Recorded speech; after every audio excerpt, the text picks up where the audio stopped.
ಆತ್ಮೀಯ ಸಹೋದರ ಸಹೋದರಿಯರೇ, ನಾವು ನಿಮಗಾಗಿ ಒಂದು ಸಂತೋಷದ ಸುದ್ದಿಯನ್ನು ತಂದಿದ್ದೇವೆ. ಜನವರಿ 1ರಿಂದ 2025 ಸಂಪೂರ್ಣ ವರ್ಷಕ್ಕೆ 365 ಟಾಪಿಕ್ಸ್ಗಳನ್ನು ಹಂಚಿಕೊಳ್ಳುತ್ತೇವೆ. ಪ್ರತಿದಿನ ಒಂದು ಟಾಪಿಕ್ ಮತ್ತು ಅದಕ್ಕೆ ಸಂಬಂಧಿಸಿದ ವಚನಗಳನ್ನು ಹಂಚಿಕೊಳ್ಳುತ್ತೇವೆ.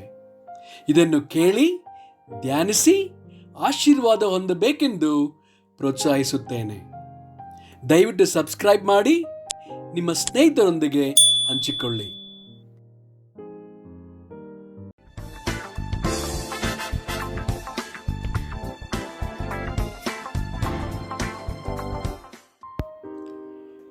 ಇಂದು ದಿನ 110 ಟಾಪಿಕ್ ಮನೋರಂಜನೆ.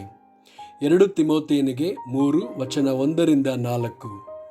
ಆದರೆ ಕಡೇ ದಿವಸಗಳಲ್ಲಿ ಕಠಿಣ ಕಾಲಗಳು ಬರುವವೆಂಬುದನ್ನು ತಿಳಿದುಕೋ. ಮನುಷ್ಯರು ಸ್ವಾರ್ಥ ಚಿಂತಕರು, ಹಣದಾಸೆಯವರು, ಬಡಾಯಿ ಕೊಚ್ಚುವವರು, ಅಹಂಕಾರಿಗಳು, ದೂಷಕರು, ತಂದೆ ತಾಯಿಗಳಿಗೆ ಅವಿಧೇಯರು, ಉಪಕಾರ ನೆನೆಸದವರು, ದೇವ ಭಯವಿಲ್ಲದವರು, ಮಮತೆ ಇಲ್ಲದವರು, ಸಮಾಧಾನವಾಗದವರು, ಚಾಡಿ ಹೇಳುವವರು, ದಮೆ ಇಲ್ಲದವರು, ಉಗ್ರತೆಯುಳ್ಳವರು, ಒಳ್ಳೆಯದನ್ನು ಪ್ರೀತಿಸದವರು, ದ್ರೋಹಿಗಳು, ದುಡುಕಿನವರು, ಉಬ್ಬಿಕೊಂಡವರು, ದೇವರನ್ನು ಪ್ರೀತಿಸದೆ ಭೋಗಗಳನ್ನೇ ಪ್ರೀತಿಸುವವರು.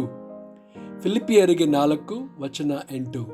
ಕಡೆ ಮಾತೇನೆಂದರೆ, ಸಹೋದರರೇ, ಯಾವುದು ಸತ್ಯವೋ, ಮಾನ್ಯವೋ, ನ್ಯಾಯವೂ, ಶುದ್ಧವೂ, ಪ್ರೀತಿಕರವೂ, ಮನೋಹರವೂ ಆಗಿದೆಯೋ, ಯಾವುದು ಸದ್ಗುಣವಾಗಿದೆಯೋ, ಯಾವುದು ಕೀರ್ತಿಗೆ ಯೋಗ್ಯವೋ ಅವೆಲ್ಲವುಗಳನ್ನು ಲಕ್ಷ್ಯಕ್ಕೆ ತಂದುಕೊಳ್ಳಿರಿ.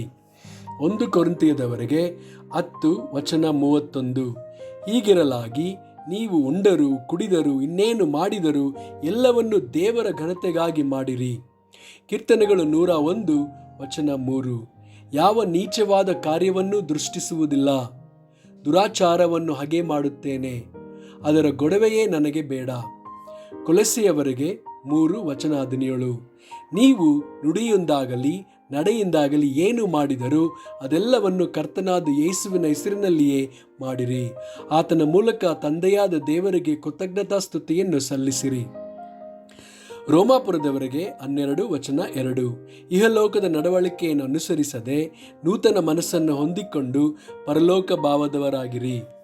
ಹೀಗಾದರೆ ದೇವರ ಚಿತ್ತಕ್ಕನುಸಾರವಾದದ್ದು, ಅಂದರೆ ಉತ್ತಮವಾದದ್ದು, ಮೆಚ್ಚುಗೆಯಾದದ್ದು, ದೋಷವಿಲ್ಲದ್ದು ಯಾವುದೆಂದು ವಿವೇಚಿಸಿ ತಿಳ್ಕೊಳ್ಳುವಿರಿ. ಜ್ಞಾನೋಕ್ತಿಗಳು 4 ವಚನ 23. ನಿನ್ನ ಹೃದಯವನ್ನು ಬಹು ಜಾಗರೂಕತೆಯಿಂದ ಕಾಪಾಡಿಕೋ, ಅದರೊಳಗಿಂದ ಜೀವಧಾರೆಗಳು ಹೊರಡುವವು. ಎಫೆಸದವರಿಗೆ 5 ವಚನ 11. ಕತ್ತಲೆಗೆ ಸಂಬಂಧವಾದ ಕೃತ್ಯಗಳಿಂದ ಯಾವ ಪ್ರಯೋಜನವೂ ಬರಲಾರದು. ಅವುಗಳಲ್ಲಿ ಪಾಲುಗಾರರಾಗಿರದೆ ಅವುಗಳನ್ನು ಬಯಲಿಗೆ ತಂದು ಖಂಡಿಸಿರಿ. ಆಮೇನ್.